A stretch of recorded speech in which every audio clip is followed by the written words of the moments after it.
Good afternoon, everyone. So good to be with you again today. As with every week, we have a special show for you today. This is pre-recorded, so your questions will not be answered immediately as you're viewing this, but please, if you have any questions, you can still drop them in the comments, and we or Megan will try to answer them.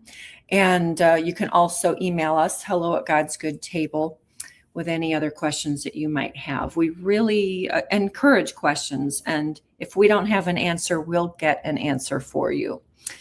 But we're going to start out with, let's talk for just a moment, as we have been every week, about From Table to Temple, coming up in just over a month now at Melvin's Farm to Fork store near Roanoke, Virginia. We're really looking forward to this event again. This is our 5th annual event. We're doing this in conjunction with Melvin's Farm to Fork store. And as always, we are really excited about this. It's just going to be a time of learning, encouragement, discussion, hands-on, and just also a lot of fun. So we hope to see you there. Tickets are on sale. You can go to godsgoodtable.com or click on the QR code, or go to Melvin's Farm to Fork store. Same thing. You can register either place. Megan Sanctuary is today's guest, and she will be with us at Melvin's Farm to Fork store. So hello, Megan. How are you doing today? I'm doing well, Maureen. How are you? I'm good. Tornado warnings and all. Yeah, not great weather, but yeah, we were down in our cellar earlier, so. We were too. Yeah, I called Emma downstairs and said, I think probably we need to go down to the first floor for a while. But it passed, at least for now. So I haven't worried too much about tornadoes since growing up in Wisconsin, but you never know. We don't get much of them out here in the foothills, but it's exciting when we do. Yes, it is. It is. But Megan, I know that you are a very busy person, and you're busy doing really important, good things. And I'm grateful for all that you do, not just for us, but in general. And I appreciate how valuable your time is. And so I'm especially grateful for you to take the time out today to talk with me and help educate our viewers and hopefully answer a lot of questions even before people have questions. The reason why I really wanted to have you on again, besides that you're speaking, and the same reason that we want you to come and speak at our events, is that nourishing the children is one of the most important things we can do. We believe in nourishing children, body, mind, and soul. And the body part is that piece that is so difficult today with so much conflicting and downright bad information that's been coming out for decades. Absolutely. And we're seeing so many ill effects that people don't usually recognize as a result necessarily of what we're putting into our children's bodies and our own too. Even that is an important point. Yeah, the recognition. Absolutely. Yeah, it is very much. And so we want to address concerns about nourishment, nutrition, and we're going to talk specifically about infant formula. But first, I would love for you to just tell our viewers a little bit about yourself, for those who are not familiar with you, and how you came to the point that you are right now with discussing and formulating infant formula that can actually be good for babies. Right. Well, thank you. I want to just say thank you so much for inviting me and giving me the space to talk about this, because it's a really important subject and is now gratefully, thankfully, been brought into the mainstream space. The media is talking about it, and now with the new HHS secretary, with RFK and Operation Stork Speed, there is a lot of attention being paid in this area right now. So it's a hot topic, and but something that I think in this space we've known for a while, and we're glad that now people are starting to pay more attention. So just thank you for the opportunity to talk about it. I wasn't always interested in nutrition. I used to be a normie in terms of food. You know, I grew up eating the regular diet. I was fed soy formula. God bless my mother. I forgive her for that. She did the best she could. Yeah. But a lot of that was just also bad information from friends, from pediatricians at the time. Yeah. And so, I grew up on a normal diet and had a lot of, health problems growing up. When I got to, grad school and medical school, I was pursuing normal medical things and studying cancer and just sort of following the normal conventional wisdom and seeing a lot of sort of just this discordance between what I was experiencing and what I was being taught. Having a lot of health problems, despite the fact that I ate according to I believe at the time was the food pyramid, following it to a T, working out regularly, like doing everything that I was prescribed to do, still having a lot of health problems. And so, and in medical school at the same time. So, going down a path of trying to learn how to treat people for illnesses using the conventional medicine.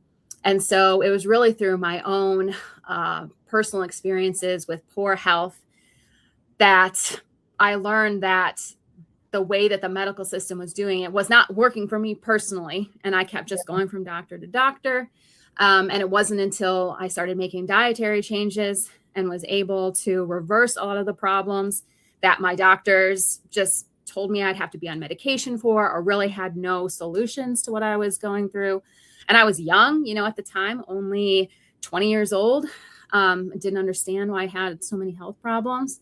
And so that was kind of the turning point where I realized, medicine is good. Conventional medicine is good for certain things, but not for the things that I was having issues with. And certainly largely not for a lot of the chronic health conditions that people are experiencing. And so I ended up changing fields and going to the University of California, Davis, where I got my PhD in nutrition. And that's where I got a lot of good foundational knowledge about how the body works and how nutrients interact in the body. And it was also very eye-opening about how nutrition is studied, because we would like to think that nutrition science is very advanced and progressive and is kind of telling us all, answering all of these questions. And in some cases it is, and it can be very useful. But in other cases, food is studied more, and nutrients are studied more like drugs than they are like food, because that's the way that the system is designed. That's the way that a lot of other aspects of medicine are investigated. And so that same template is applied to nutrition. Yeah, and I've seen that. you just lose so much information doing it that way. And so that's brought us to kind of the reductionist science that we're at now, and sort of the way that we view food. It's kind of tainted the entire way that we viewed food. You think about oranges, and the first thing that comes to mind is vitamin C. Or you think about eggs, and the first thing that comes to mind is cholesterol, or maybe more recently choline. So it's this very just nutrient-centric view of food, and that has informed how we make guidelines about what people should eat, and it's informed how infant formula is made too, because it's just all about, just on paper, does it have these specific nutrients in it that makes it look like on paper breast milk, but that's just very misleading. And it doesn't take into account the full complexity of food in general, including milk, that God created. And he created it with such vast complexity that all food, it's all living organisms. It's living material that's so complex that we can't, like, when we try as man to recapitulate that, to, take all those parts and put them back together again. The ultra processed foods, that's a lot of the times how they're designed. It just doesn't come close to the creation that we're meant to take in as food. So I think that's where a lot of the problems come from. Is one of the gripes that I have, and that is that even in the field of nutrition, it's deconstructing whole foods. and Mhm. focusing on individual nutrients instead of the complexities of the whole, which work together. I have a question about even when you were in medical school, was nutrition ever really addressed even in medical school, or was the question ever asked, why do we have these problems? Right. So there's not a lot of why in medical school. The way that that curriculum is set up is it's such a fire hydrant of information that you don't really have the capacity to, as a student, to ask questions like, why is this happening? Like, what is the reason? There's just not really a lot of philosophical considerations. So it was interesting. So I was an MD PhD student. So I was getting my PhD at the same time. And there was maybe a handful of other similar students in my medical school classes. And so we would notice that if anyone ever raised their hand and asked like a why question like that, it was always the PhD, like those that were also the PhDs, like, because that's how we're trained to think, like, maybe why is this happening? Yeah. What's kind of going on in the background?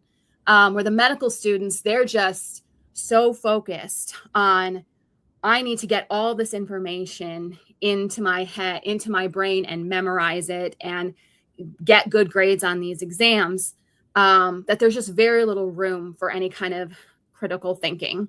And Okay. so by the time they get to residency and stuff like that, a lot of that critical thinking has been done for them. And it's kind of just standard and I'm not saying universally, there are a lot of good doctors out there, but the way the Yeah. curriculum is, it does not encourage that kind of thinking. So we didn't, like, anytime nutrition was ever discussed, it was basically as like a one-line bullet point, like, okay, these, even, and it's only really with diseases that are very clearly have a nutritional component, like obesity. So then they would say, like, okay, obesity, there's this list of drugs, depending on other comorbidities that the person will have. And then, diet and exercise is like a line item at the end, but not really talking anything very specific about what that means. Yeah.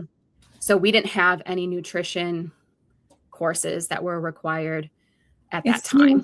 It seems just so odd to me that, well, all of it seems odd to me that they don't ask these questions. And then when we talk about nutrition, I think fairly logically, but I also think outside the box. And one of the things that I thought about many years ago was it sounds foolish, but why do we eat? There's a reason why God designed us to eat. So what must that be? And it seems obvious to me that, well, because we need nutrients, and the nutrients come from the food that God designed, and every nutrient has a purpose. So we carry that over. Most people never think about that. And it disturbs me that doctors and most nutritionists really don't either. But right. So then we carry that over into, now we want to have children.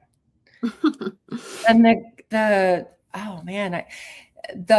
the best website that I saw in the early days of websites addressing this kind of thing was Dr. Brewer's Babies, and he addressed the common problem of toxemia in pregnancy and how to avoid preeclampsia. Good website. It gives a lot more information than most doctors will, but you have a much deeper understanding of that, and I'm wanting you to share. Let's talk first before we even go into, okay, we've got a baby in our arms now, what do we do?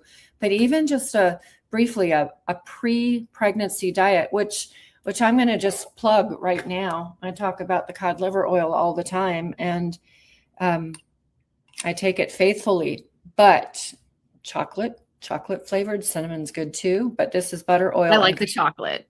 Yeah, my favorite. Two of my pregnancies were really close together. I had one baby, and then 5 months later I was pregnant again. And at that point I knew that was babies 7 and 8. And I knew I had better get the nutrients in my body. And it included this. The number 8 then was one of the most robust of all of our children. Amazing. This is part of the nutrients because of not individual nutrients, but the proper proportion of true vitamin D in a broad spectrum and true vitamin A. But let's just go from there. We want to have healthy babies. What should we even be thinking about even before we get pregnant?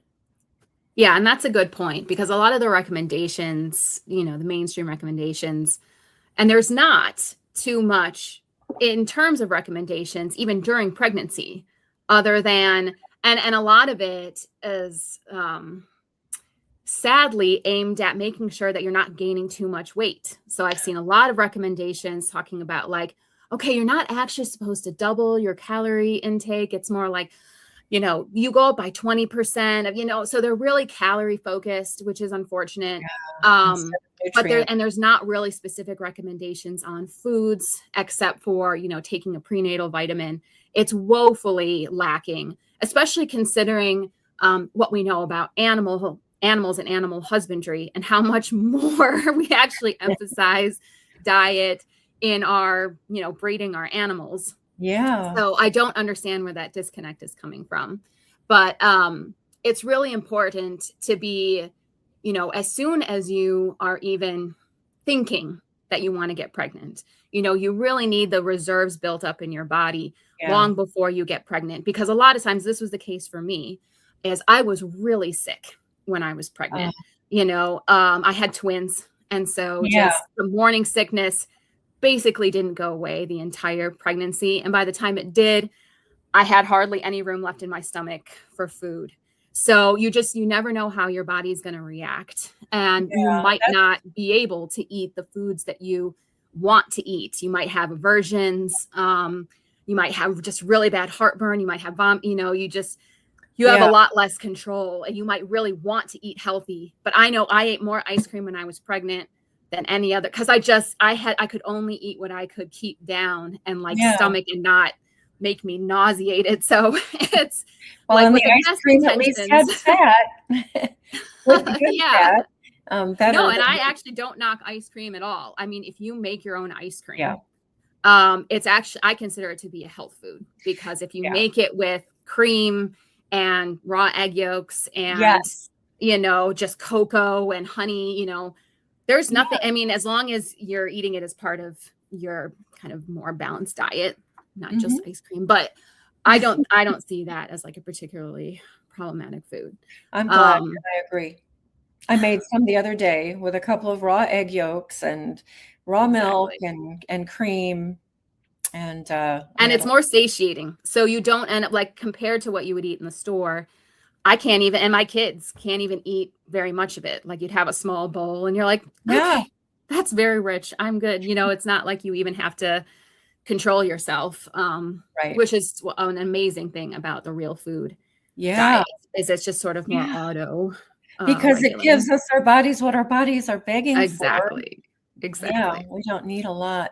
So, but go on, because I did want to talk about your situation too with having twins and the I don't call it morning sickness, but all day sickness. Yes, that is a misnomer for sure. One of my daughters-in-law is 2/3 of the way through her pregnancy right now, and she is still trying to keep things down. Yes. So building up beforehand is really, really key. Yes. And I definitely recommend whole foods and really trying to avoid the artificial supplements. So like you were talking about with the cod liver oil, this is always what I recommend, is more food concentrates rather than supplements in the traditional sense of like vitamins that have synthetic, because the vast majority of vitamin blends or individual vitamin capsules that you purchase from the store, even good brands, are synthetic nutrients. So they're not the complete form of the nutrient. They're missing like the complexity. Again, we're talking about the complexity. And so you really only get that. We in our very limited understanding of nutrition, we basically identified the most basic units, but we haven't really completely characterized the complexity of those nutrients. So some of the ones that we make synthetically, they can have some of the same effects as natural nutrients, but they're not recapitulating the entire spectrum of activity that they have in the body, because we just don't know what those things are yet. Yeah. And so it's really important to get, if you want to do supplemental nutrition, which you should if you're pregnant. I think even I would almost recommend it for anybody now, just because of the state of our food and the depletion of the soils, and just the toxic burdens that we have. We need more nutrients. So I would recommend that for everybody, to find good food concentrates, where it's a concentrated form of natural food ingredients, and use that as your supplement. And then whole foods, getting your organ meats, getting your egg yolks and your full fat dairy, raw dairy. You really need the fat soluble vitamins. And we call them activators because they activate the minerals and the protein. Minerals, that is an important one too, making sure you have your real sea salt and like a variety of different kinds, so that you're getting all of those important trace minerals that are just not in, you can't find in table salt or in other, I'm appalled. Even a lot of people know to use electrolytes, or they believe in using electrolytes. And I'm drinking my Redmond chocolate electrolytes with cream. The real stuff. But I look at electrolyte formulations and they're mostly refined salt with added stuff. Yeah, that's why we usually make our own electrolyte drinks. Like we use the Redmond salt, we do and too. other salts that have different mineral, and just add it to, various natural sweeteners. Like we make a really yummy basil tea. So you just steep basil and then add honey, and you add lemon juice, and then you add salt. And it's just a really good electrolyte drink. So I don't think that the recommendations during pregnancy are really all that different, except to just start early, and make sure you're just really focusing on eating clean, and again, not that different, just starting early, making sure and following your body's kind of intuition. Because your body will tell you, especially when you're pregnant. I mean, there can be some food aversions and stuff. And I believe that's your body telling you something.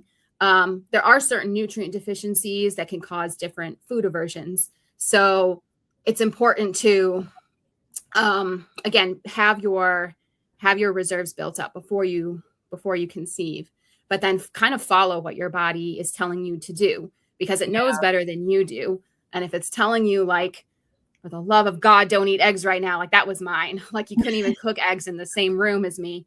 I believe that there's a reason why that was. So I think listening to your body. Well, and you know more than I do, but I've always thought that, but it puzzles me when something that should be good, like even I encourage my daughters and daughter-in-law to just make bone broth and drink bone broth. Right. And that was one thing that did carry this particular daughter-in-law through, but there were times when she couldn't stomach it. Yeah. And I remember with one of mine, when I was not eating very much animal foods and we were doing a lot of soy back in those days, I described how I felt like feeling like a worn out dish rag and you'd have to peel me off the sofa. But yet I craved McDonald's cheeseburgers. And that really puzzled me. I would actually sneak out and get them. And believe me, I don't eat McDonald's. I didn't then. But I realized later I needed the fat, I needed the salt, and I needed the protein. Exactly. Yeah, I was actually really low carb, like before I got pregnant, because I did a lot of resistance training and I was kind of, making sure I wanted to stay really lean. And so I ate very low carbohydrate before I got pregnant.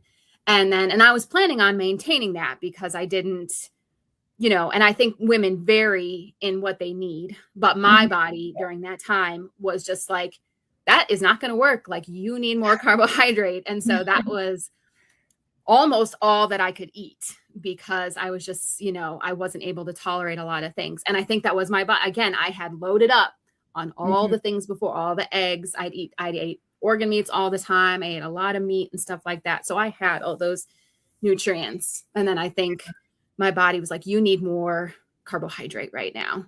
And so I think that is one of the higher points of contention is the level of carbohydrates. Like a lot of doctors think that it's dangerous to be eating low carbohydrate during pregnancy. And I don't think that's the case either.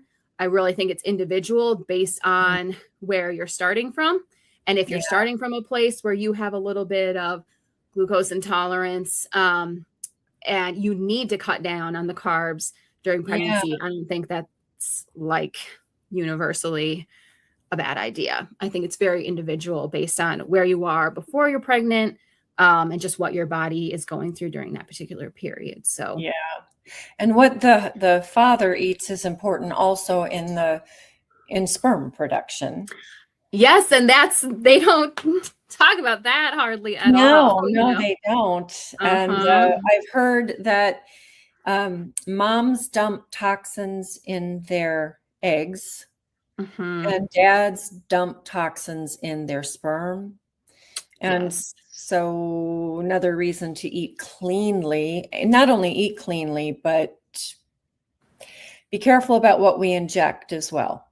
Right. And not doing anything detoxifying on purposely while you're pregnant. So like if you're doing you don't want to do any kind of detox protocols while you're pregnant. And I mean, unless you absolutely have, I would really avoid it unless you had something sort of extreme going on. But because other than that, I would say do not, because it's going to go right in, it's going to cross the placenta. It will go right in. And women, unfortunately, have a little less, because we have our eggs since we're in the womb. So we have that burden, whereas men, they're constantly producing sperm. So, once the sperm we're at a round of sperm, you have a new opportunity to, have that's an interesting. So it's a little bit, but a little bit more flexibility with that. But for women, we should be careful.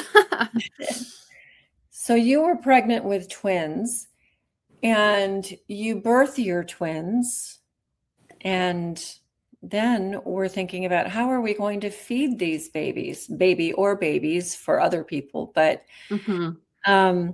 for many people, this is the option or something like it.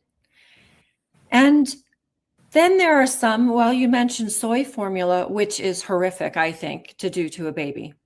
And we'll talk about that, I know, because I'll ask you about that. But then some very thoughtful parents may choose something like this or an organic formula, thinking organic, it must be good. But that's not actually the case, is it? Yeah. And that is it's really hard because, as a twin mom and being a nutrition researcher, specifically studying human milk, that was the only option that I had ever considered. Like it had never crossed my mind. And also having studied infant formula, that was not even on my radar. Like I was like, that's not an option. Like I'm just going to breastfeed. Even when I knew I was having twins, it was still like, well, I'm just going to do it. I'm just going to feed both of them and it's going to be great. And that's just as nature intended and, how God designed us. So that's just how it's going to be. And unfortunately for me and for a lot of women, that is just not realistically the case. There's a lot of reasons why women, even with the best intentions, just are not able to breastfeed. And so I've talked to a lot of moms, and it is a pain point. I remember the feeling, and it's still traumatizing to a lot of moms, even, when their kids are older, just remembering having to go through that. And then when they couldn't provide enough milk for their babies, like having to figure out, like, what do I feed them next? And all going through all the research and trying to figure out, like, which is the best one. And people even like importing formula from Europe because they think that's better. There's just such lengths that moms and families go to feed babies when they're aware, the way that the formula is made, and maybe they're not, and we could talk about that too. Yeah. But the way that the infant formula is designed and how it's manufactured, and it just in no way resembles real milk of any kind, let alone, Well, let's breast talk milk. about that then. Like even this, here is an infant formula which is imported, I believe, from Germany. And actually, I'm surprised this one does say infant formula, because I know that previously they couldn't make the statement it was infant formula. Yeah. So it was. Yeah, usually follow-on formula is a little bit less stringently regulated. So sometimes they'll go that route. But if you're going to market it as an infant formula, and it has to meet certain specifications, and in Europe, it's a little bit different in the United States. But it's still similar in that, there's a certain level of nutrients, and it's not comprehensive. Like, it's basically a certain level of fat. It's not really stipulated what kind of fat, except that you have to have a certain level of linoleic acid present. And then, so there's a certain fat level, there's a certain protein level, and then a certain quality of the protein, as we could talk about exactly how that's defined, but it's kind of boring. And then just a list of kind of the most basic nutrients. So the certain vitamins and minerals that have to be in there, but it's not really specified what form. So you can just, I should have brought up an ingredient list. I didn't think of that. Yeah. But I will. But no, go on. Go on. I could pull one up. Yeah, I'm looking back at Amazon, where I found those two. Let's see.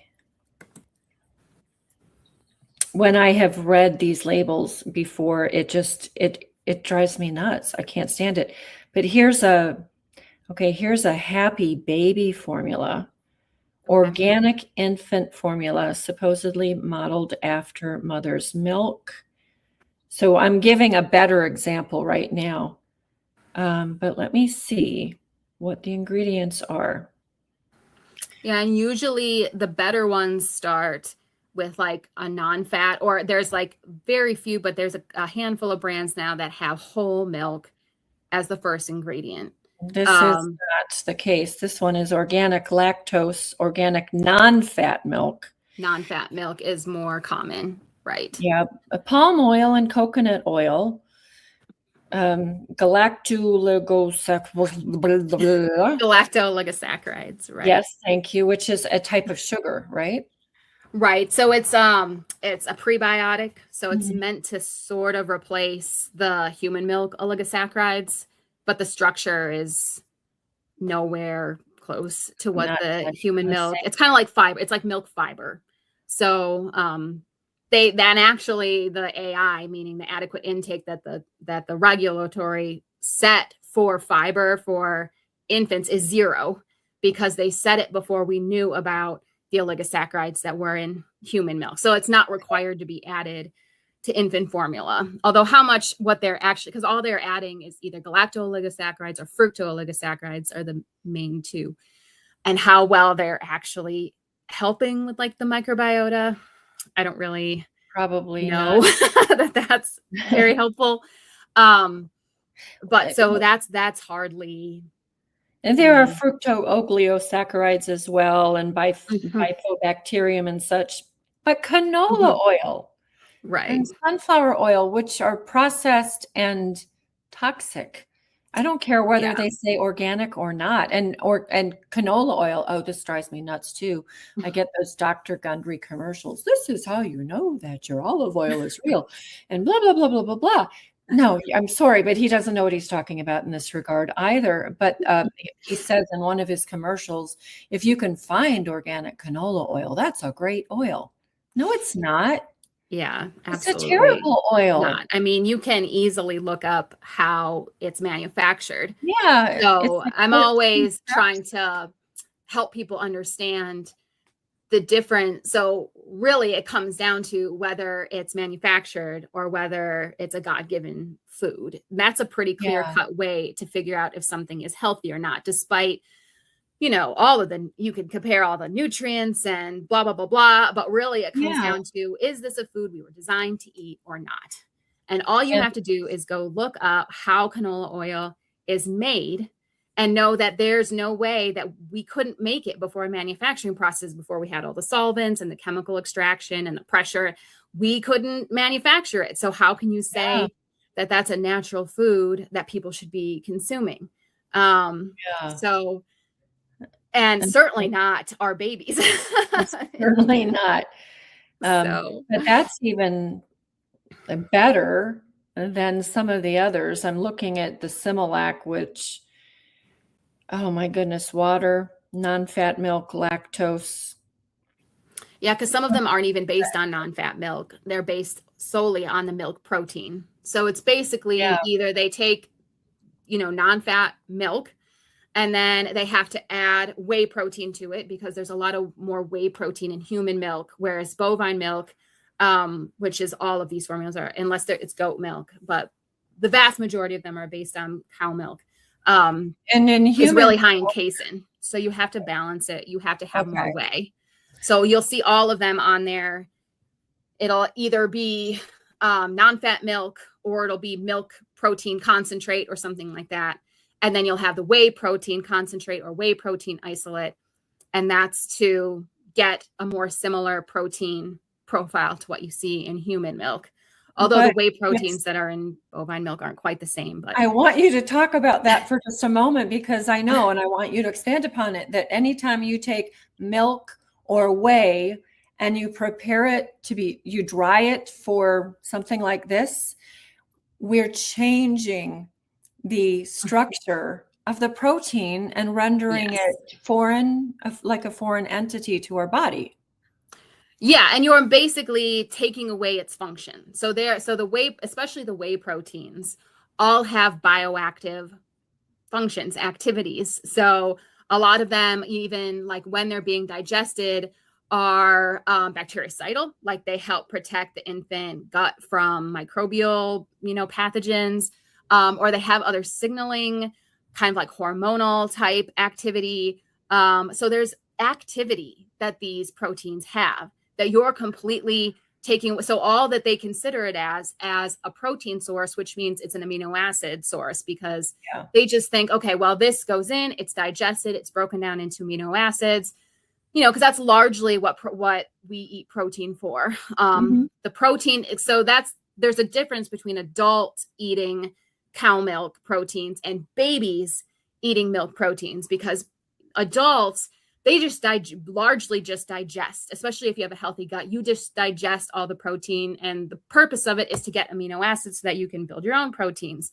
For Yeah. babies, that is not entirely the case. So those bioactivities are important for the development of the gut, for the development of the immune system. So it's not just an amino acid source. Like there's real functions that the baby needs, that when you are powdering and thermally processing all these proteins, you're completely losing all of that bioactivity.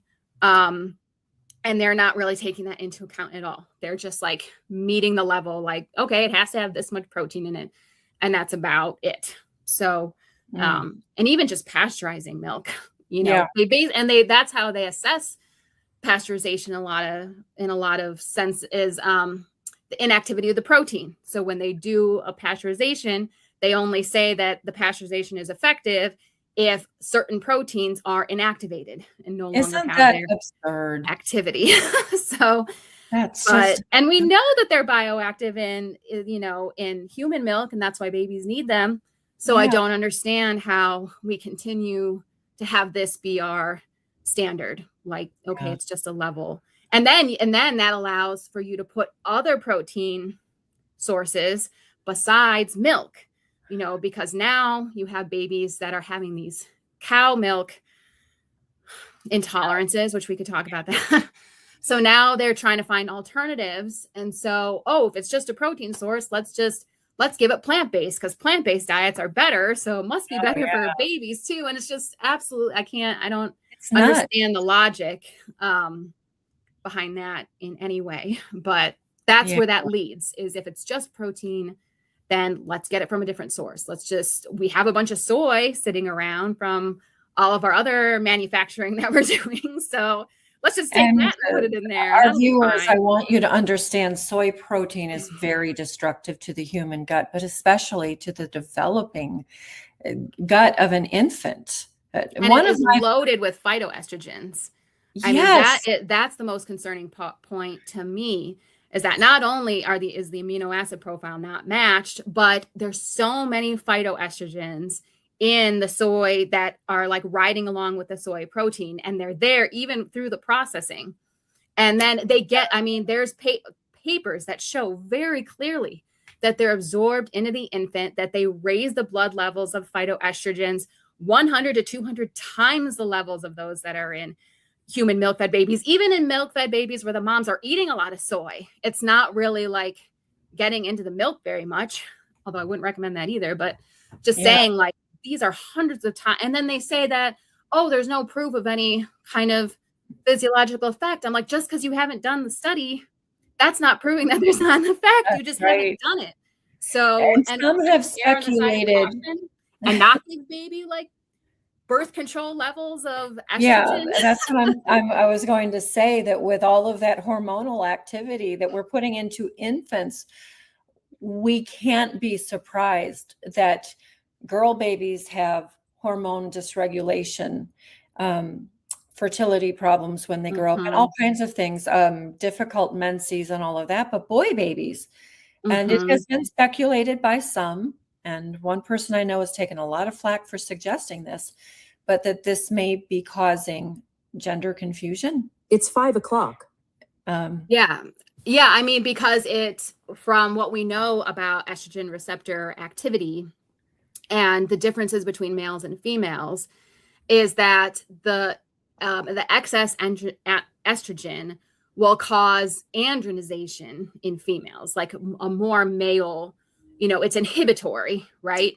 Whereas it's female producing properties in males, because it's increasing the level of estrogen beyond what they're normally exposed to. So that it would create feminization in males and masculinization in females. So it matches perfectly. And I don't think that's the only thing going on, because we have a lot of endocrine disrupting chemicals in our environment, but it's certainly not helping. And particularly at that stage, that's when you're developing the reproductive systems. And that's when you're setting your set points for all of your hormone regulation in your body. So you're throwing off the system right from the beginning. And that's going to put your body in a totally different trajectory than if you're exposed later in life. So if you start to eat soy when you're a teenager, that's going to have a much different and more subtle effect than if you're getting these huge doses as an infant. And so many are now. It's really concerning.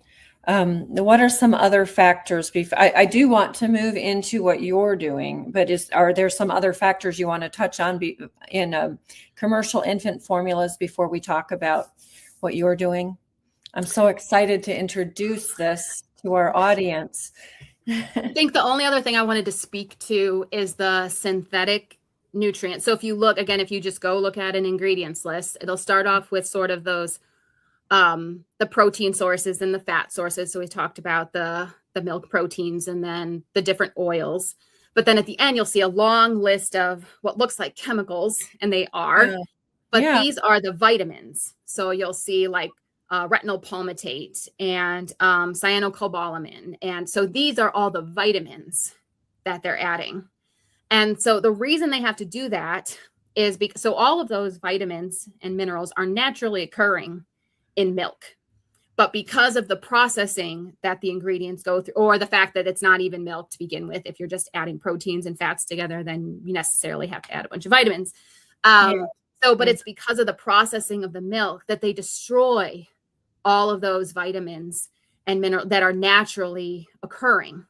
And so they have to add them back in a synthetic form. And so those forms that are in the formula are not the same as what you would find in not just milk, but whole food in Just in general. food generally. It's Yeah. basically taking a multivitamin and like sprinkling it in the formula, and there's no way that that is properly providing the proper nutrition the way that the natural nutrients would. Because synthetic ingredients behave differently inside the body Yeah, than the natural whole. but it's still meeting the guidelines because the guidelines don't say where the nutrient needs to come from. It just says it has to have this much. And so they just take a nutrient powder mix and put it in there. And it's really hard because as a researcher, I'd like to be able to show like, okay, these nutrients are not doing the same thing. But doing that research is nearly impossible because, well, one, you can't like manipulating the diet of an infant. You can't really do that. And then studying it in animals is not going to be the same. And plus nobody really cares. I mean, in general, like no one wants to fund that kind of research anyway. So, trying to prove that that's the case is really difficult. So, and since babies have been fed this formula for so long now, there's the argument of, well, babies are fine. And I've heard this from people like, oh, babies are fine. They're eating the formula and they're fine. So it couldn't be that bad. It's just like, are so out of touch, with the reality of the health of our infants in this country, which is just woefully behind. We have the sickest infants, in the world, in our country. But we're supposed to have the best medical systems. We're supposed to be the most progressive in our research. So how does that have the best food supply? Right. Yeah. So that doesn't make any sense. But people need to think about it. People have got to think about that. Mm-hmm. So you are thinking about that. And you thought about it when you were a young mom with 2 kids, with 2 babies. And at that point in time, you made your own formula? Right. So that's the other part of my story where I was not able to produce enough milk after they were born. And again, heartbroken, just completely heartbroken. And I think that they were maybe on the regular formula because, again, I wasn't prepared at all. So we went to the hospital. I went to the hospital for mastitis. And while I was having some issues too. And so while I was not able to, the nurses ended up feeding them regular form because I wasn't capable of doing it at the time. And so they were fed just regular and familiar, whatever formula they had at the hospital. And they gave us like a container of it to take home. And when we got home and I was like, I don't know what to do. And so we ended up, trying to pour like the bottles of it. And it was just like, it smelled awful. And it was like gray. And I was like, this is horrifying. Like, how is this happening? Yeah. So we ended up making our own homemade infant formula. And they did. So I ended up getting my supply in to a certain extent. So I was able to feed both of them about half of their milk as breast milk. So they did get half breast milk. And then we made infant formula for them up until they were about maybe 10 months, well, up to about a year. And then we transitioned them just to regular whole milk, which is easier to do when you're making your own formula because you can actually, well, for me, I could tailor it. So I knew what ingredients were supplying which nutrients so that if they were getting that in their diet and I knew they were getting it, I could take the ingredient out of their formula. And then they became less and less dependent on the formula and more onto their food. So I wanted to get them off the formula. But I was really grateful that we were able to do a homemade formula. Did you have a particular recipe or a source for guidelines? Yeah, we use the Weston Price formula We'll at the put a time. link for that. I wrote an article about that a few years ago when formula was in short supply. So we'll put that link with that recipe. Yeah, because homemade formula, I think, is a good option. Mhm. You need to make sure you have a good recipe, because I found plenty of recipes that are just kind of out there on the Yeah. internet that are not good recipes. I So know a on the woman one that I hand, I was promote homemade formula, but on the other, yeah, you do have have to be to. very careful Yeah, and make sure that you know what you're doing. yeah. Not Because the there's a lot of people who carnation think milk. they know what they're doing. One of my friends many years ago when Aaron was little was making formula with carnation sweetened condensed milk. Exactly. Yeah. So, I mean, it's hard because on the one hand, the other options that you have are just horrifying. Yeah, So, yeah, I totally understand people like just feeling like they have to. And I've talked to a lot of moms now who have done that. And so far I've only, really talked to people w'ho've used the Weston Price formula. and I So did that as would be well my for a while. recommendation if you're going to do that. Okay.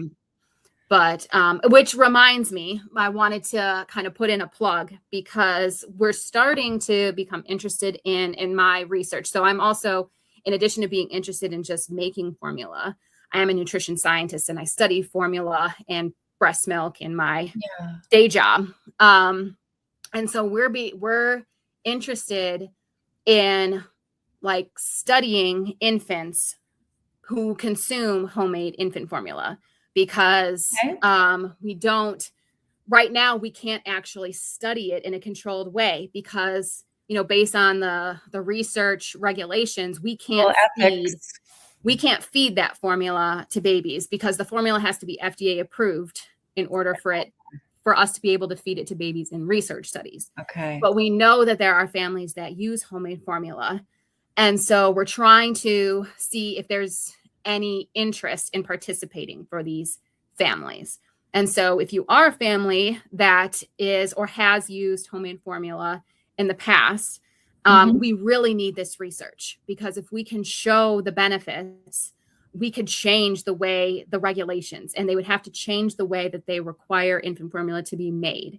And so we might have to do this grassroots style, showing that the people that are actually doing it, and of course, there's all kinds of protections and stuff in place, so you wouldn't have to worry about that. But if you've done that, I would be interested in talking to you. Even if you maybe don't want to necessarily participate in the research, you want to find out more. I'd really just like to have a conversation and see what your experience has been, and if ever you would be willing to what you'd be willing to participate in, all that. So we're really looking for those people to. So our viewers who are watching this, if you're one of those people, you can contact Megan through your website or Yes, I can give my email. Yeah, we'll include that in the show notes, and of course, I will put a plea out there to the Weston A. Price people and our chapter leaders and all of that. So I'm sure we can get you quite a few people who will. That would be great, because we need to show that these babies are healthier. Yeah, my 23-year-old is very healthy, but he's well past. Yes. But that brings us to what you are currently working on that I think is so exciting. And I know that it's a little bit frustrating at the same time because it's taking so long. But here we go. Let's talk about Back to Eden infant formula. Yes. So this is something that's been in development for a long time.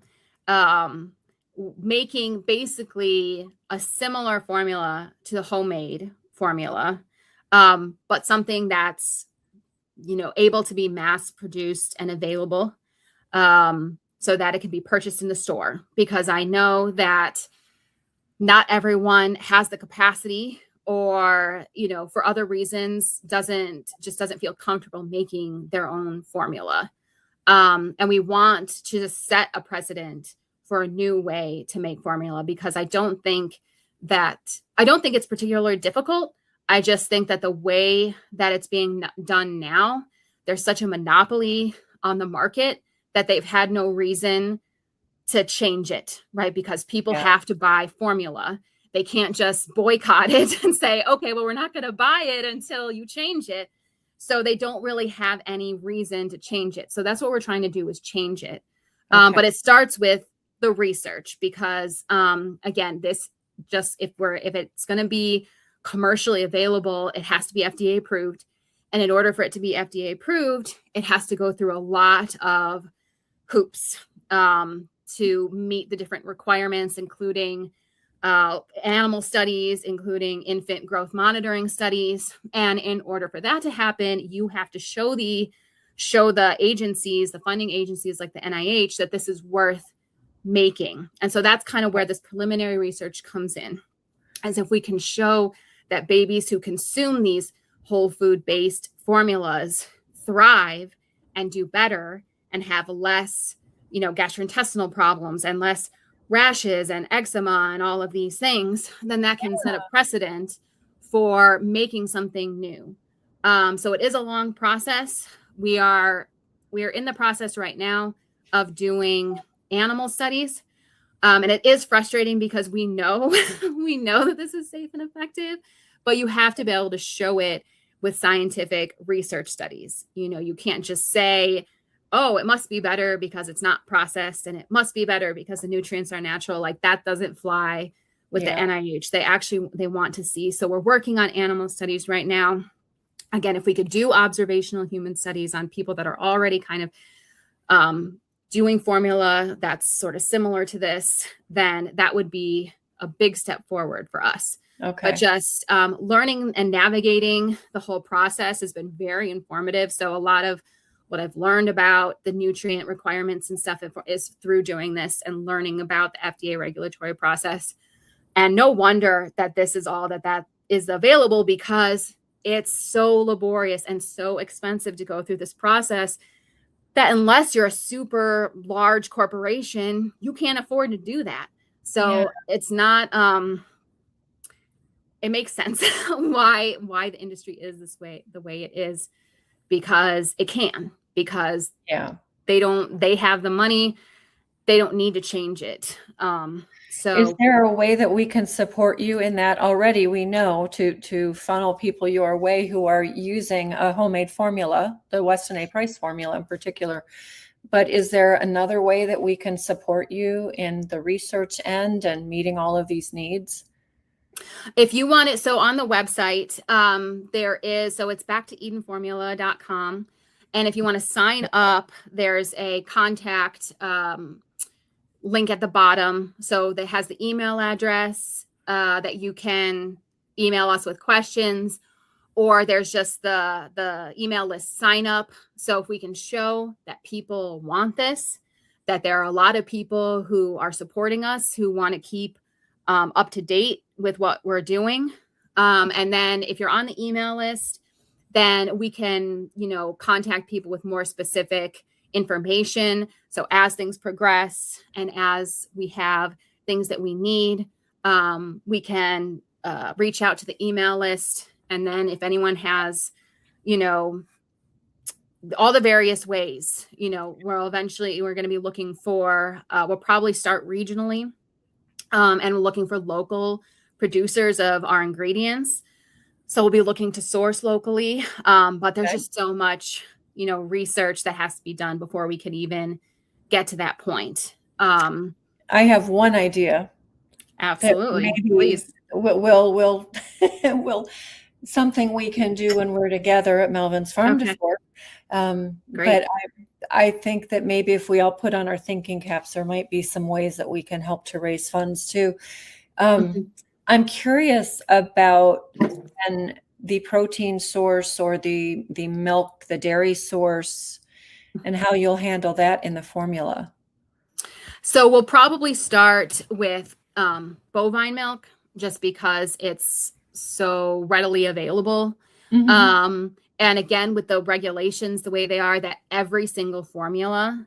So if we were to make a bovine milk and a goat milk, because I know people are interested in goat milk as well, and that's something that we are also working on.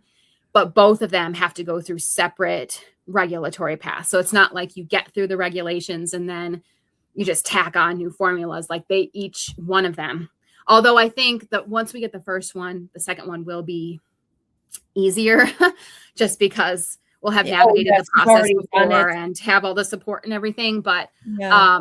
so probably starting with bovine milk just because it's so readily available and there are good sources of it. And we can find the good like A2, pastured milk. Can And then you, probably goat milk would be our yeah, second I think that would be very base. popular too. What about Mhm. the pasteurization process? Are you talking fluid formula or a powdered formula? You're talking fluid. Fluid, yes. And so that's one thing that's different is that all the other formulas, even if they're liquid, they Mhm. are powdered. So they have to be They start powdered out and then powdered. they're kind of reconstituted into a liquid for packaging. Yeah. So they are all powdered formulas. And even the current animal models that they use for their testing purposes, for their protein quality assays that they do, the formula has to be in a powdered form in order to run those experiments. So we're also having to work on getting an alternative animal model approved, which is in a pig model, because right now they do it in rats. So the current animal model is to use rats to assess formula protein quality. And on top of that, they used weaned rats. So because they can't be drinking milk anymore, they have to eat the powder and they have to be weaned. And at the point of weaning, rats become lactose intolerant. So they're Oh, eating a formula that they're intolerant to. And the that's formula has to be crazy. modified to meet the nutritional needs of a rat. So it's not a good assay. But again, it's been used for decades Yeah. and there's not really any incentive to change it because all the formula companies, they know how to do these studies and they've been doing them for a long time. And so there are people, and we're not the only ones. There are other researchers who recognize that this is a problem and are trying to get the piglet model in. And so I know that there's researchers like at the University of Illinois, Sharon Donovan, who's working on getting the pig model used by the FDA. And right now she's working on doing all kinds of background research to get that up and going. But they said that part of the reason for that is that people at the FDA don't know how to interpret the piglet studies. So they can't accept that as because you send the paper to the FDA to approve it and they can't interpret that data. So you're needing Yeah, people or pigs to train have, people at the FDA to interpret these new studies that are being proposed. So there's all of these things. Francis Pottinger used cats in his study because of the rapid generational changeover and the likeness to our digestive system, but also pigs have a Pigs, yes. digestive system, excuse me. Yeah, much like ours. So you would think that Yeah. all And they can along, drink liquid milk. That was the point. They can yeah, drink liquid milk.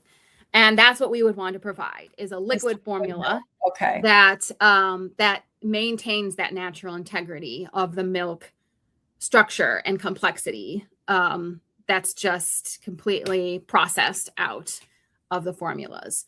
So Yeah. again, it's not magic. It's just maintaining God's creation Yeah. and trying to process it as minimally as possible. Yeah. So probably low temperature vat pasteurization instead of ultra pasteurization, for instance. Right. Yeah. And I know that there's labs that are trying to come up with other non-thermal pasteurization techniques. So they're sort of like low temperature, like higher pressure, and exploring how that affects the structures of the proteins and stuff like that.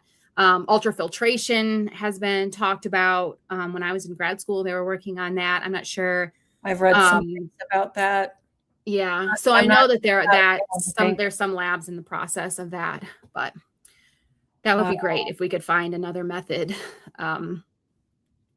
to try to just maintain those properties of the milk as much as Yeah. possible. And none of this is saying that breast milk isn't still best with a well-nourished Right. woman, because what we Yes. put into our bodies affects what's coming out. I will But always advocate breast milk.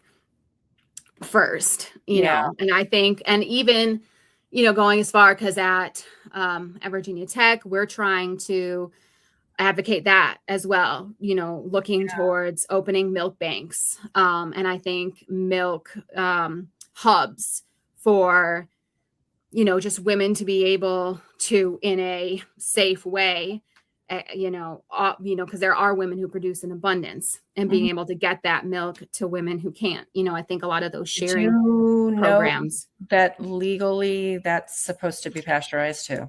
Yes, I do. Yeah, I assumed you And did. milk banks, yes, is Yeah. required.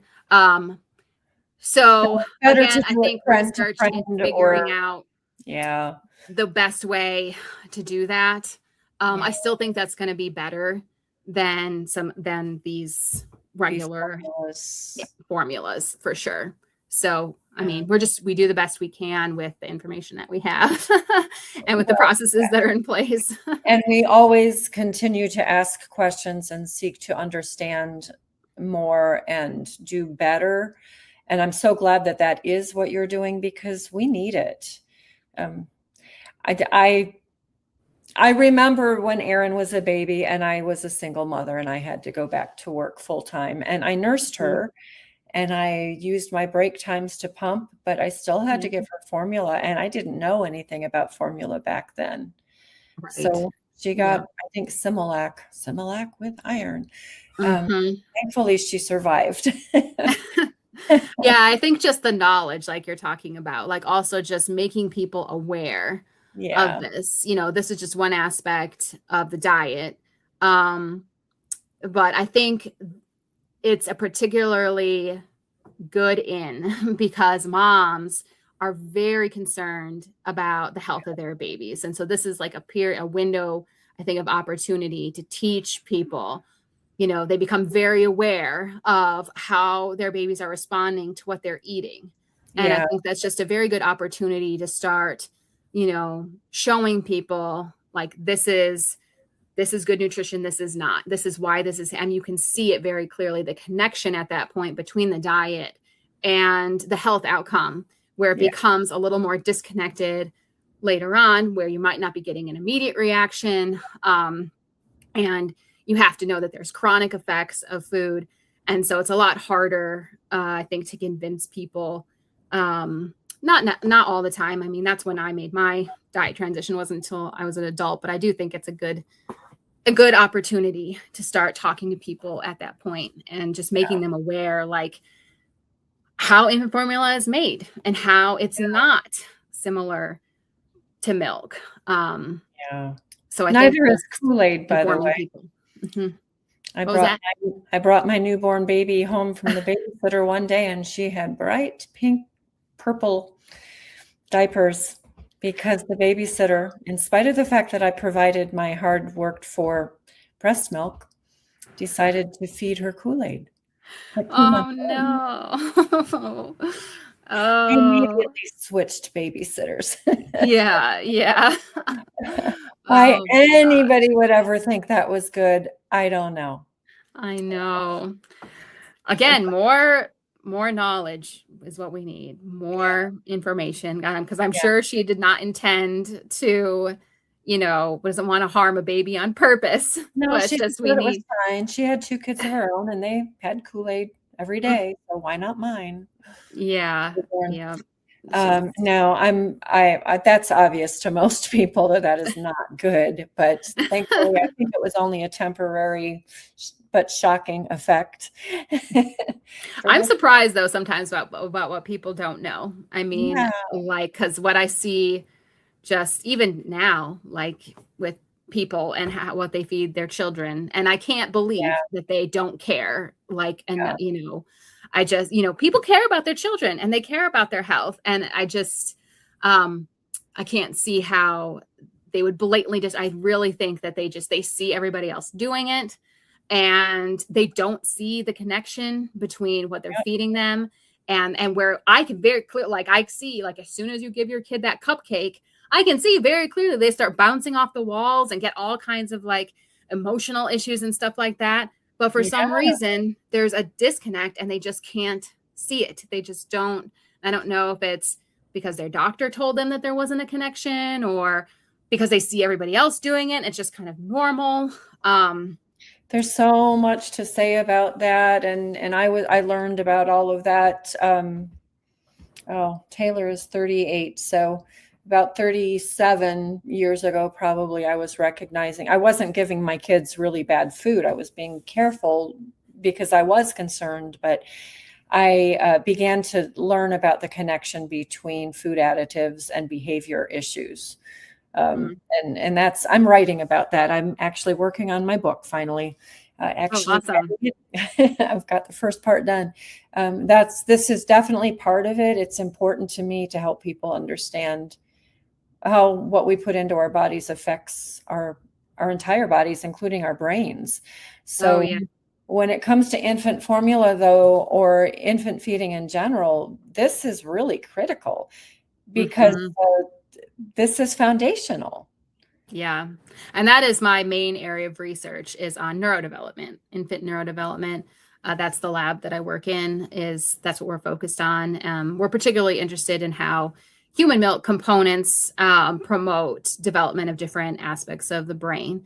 And I'm interested in, because most formula companies, they want to know that so that they can take whatever ingredient it is in human milk and just add it to formula, right? So they want to say like, oh, there's this protein or there's this molecule or whatever it is, and that seems to be associated with better cognitive performance. And so let's just take that and let's manufacture it, and we'll just put it in infant formula, and we can say this infant formula promotes brain development. But they're just, they're just missing the forest through the trees. Because foundationally, you don't even have the foundation, that to start from. So but they do make claims like that, and we need to understand, as those in charge of our households, for the most part, that labels are usually very deceiving. We just need to understand that. I'm planning on doing a show specifically about labels because that is really important. But our time is up, Megan. I'd love to go on and on, but I'm going to encourage people to just come and hear you speak at Melvin's Farm to Fork. From table to temple. That's at Melvin's Farm to Fork. From table to temple. Yeah. So people can come and hear more, but I also will try to keep up with what you're doing and how this is going, so we can keep people updated. And maybe as you're getting closer, you can come back on and we can talk about it, because we really, really want to see this come about, and sooner rather than later, although I know later is expected. And it's a little frustrating. It's a lot frustrating to you, I know. Because people need it right I mean, now. I really think he's the one who put it on our hearts to do this. So, and it wasn't that we actually started this like right before Operation Stork Speed was announced. So it was just confirmation that this is what we're supposed to be doing right now. So I feel like by God's grace, like this will move forward. So prayers would also be. I was just going to say that. I will personally pray for you, and I'm encouraging our viewers to do the same. As a matter of fact, absolutely. Let's pray right now. Yes, please. Yeah. Heavenly Father, we come before you so grateful for your design for our bodies and for every facet of our lives. And we recognize that few people actually see this. And when it comes to babies, those precious babies that you give to us and entrust to us, Lord, we ask that you help us to understand their actual physical needs so that we can help them to grow strong, healthy, and resilient bodies. Please help us to understand these things and for the process to move forward as quickly as possible, for Megan to be able to get this formula to market to help as many as need it and are willing.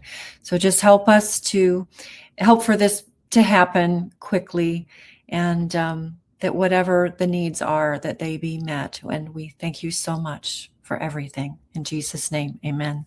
Amen. Amen. Yeah. So I guess we'll leave it at that. And what better way than to leave it with a prayer? Absolutely. Megan, Thank yeah. you. Thank you so much for doing this. And thank you Of for course. your Thank you for time your support. today. I Well, appreciate it. I'm going to share this with the Weston A. Price people, and I think good things are going to happen. Yeah.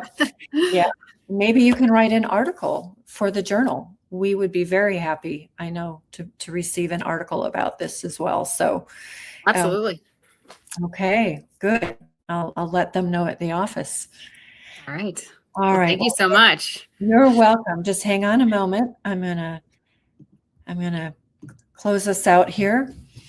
Thank you for listening in, everyone, and paying attention and sharing. And I don't say this enough. I watch a lot of shows on YouTube, listening, always gathering information, and there's always the plea for like, subscribe, and share. We cannot grow unless you like, subscribe, and share. And it also helps us if you buy us a glass of raw milk. There's a tab down there. It helps us to do more. So we thank you for all of those things, and thank you especially for listening in today. But please do like, subscribe, and share widely.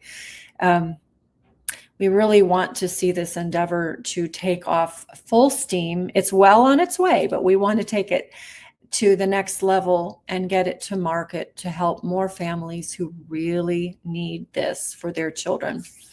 So with that, I will close for today, and we will come back with another show next week. Thank you.